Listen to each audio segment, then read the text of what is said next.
Souvent, les effets spéciaux au cinéma sont tellement discrets que vous n'avez même pas le temps de les remarquer.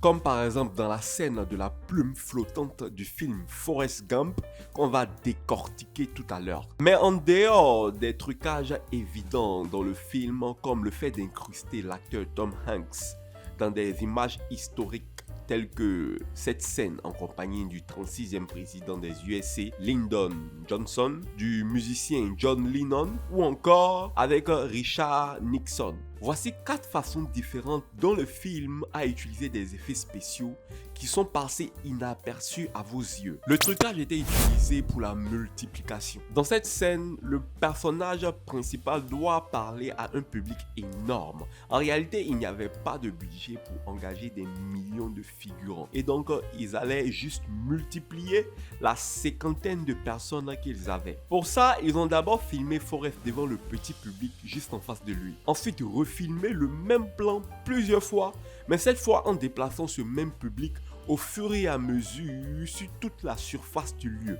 À chaque fois qu'il refilmait un plan, il devait s'arranger pour avoir le même mouvement de caméra sans aucune différence. Évidemment, ce n'est pas possible pour un cadreur. Alors ils ont utilisé une caméra de contrôle du mouvement qui est un peu comme un robot qui peut filmer parfaitement avec exactement les mêmes mouvements des milliers de fois. Et donc tous ces différents plans du même environnement avec le public dans différents endroits sont composés, fusionnés en post-production pour donner l'illusion d'avoir ce large public. La même technique a été utilisée dans la scène du stade pour simuler la présence de tous ces fans.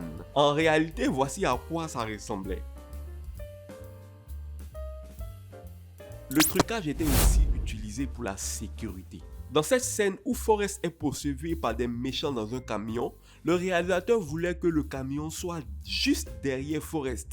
Pourtant, si par erreur il glisse et il tombe, la voiture pourrait facilement le tuer. Pour réaliser l'effet sans danger, ils ont d'abord filmé un premier plan devant une caméra immobile, avec uniquement Forrest qui court comme si le camion le poursuivait effectivement. Ensuite, un deuxième plan avec seulement le camion qui se rapproche de la caméra, qui elle pivote lorsque le camion tourne à droite. Ensuite, ils ont utilisé une technique de trucage appelée le rotoscoping pour découper l'acteur et le fusionner au plan du camion, et voilà, le tour est joué. Le gars que vous voyez ici, en réalité c'est juste un cascadeur, mais c'est un secret, ça reste entre nous. Les trucages étaient aussi utilisés pour les remplacements. Dans cette scène, Forrest devait transporter un gaillard de plus de 90 kg tout au long de la forêt et sortir avec une explosion derrière lui. Dans la première prise, ils ont d'abord filmé avec une caméra fixe un plan éloigné d'un cascadeur soulevant un autre cascadeur. Ensuite, ils devaient trouver le moment parfait pour les remplacer. Raison pour laquelle, juste ici, ils ont fait exprès de trébucher pour vous distraire dans le but de passer à la scène où Forrest transporte le blessé. Évidemment, il était trop lourd. Pour l'aider, le blessé a été attaché à des cordes qui ont été supprimés en post-production. Ils ont utilisé la même méthode lorsqu'ils voulaient exploser 2 soldats, en filmant d'abord les 2 soldats en question, ensuite filmer 2 poupées habillées de la même façon. Après ça, utiliser des cordes pour tirer les 2 soldats comme moment de distraction pour remplacer les vrais soldats en poupées.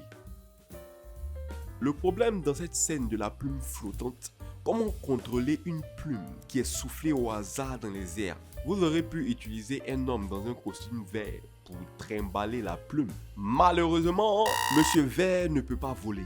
Et donc ce trucage a été réalisé d'abord avec un plan vide, sans la plume. Ensuite, un autre plan avec une plume accrochée à un fil devant un écran bleu. En post-production, supprimer le fond et animer sa position devant le plan vide.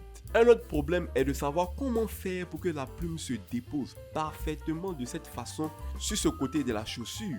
D'abord, ils ont mis une vraie plume sur la chaussure comme point de référence pour savoir exactement la position finale de la plume. Ensuite, ils ont créé une plume 3D, l'animer pour qu'elle atterrisse parfaitement sur la vraie plume. Et voilà, le tour est joué.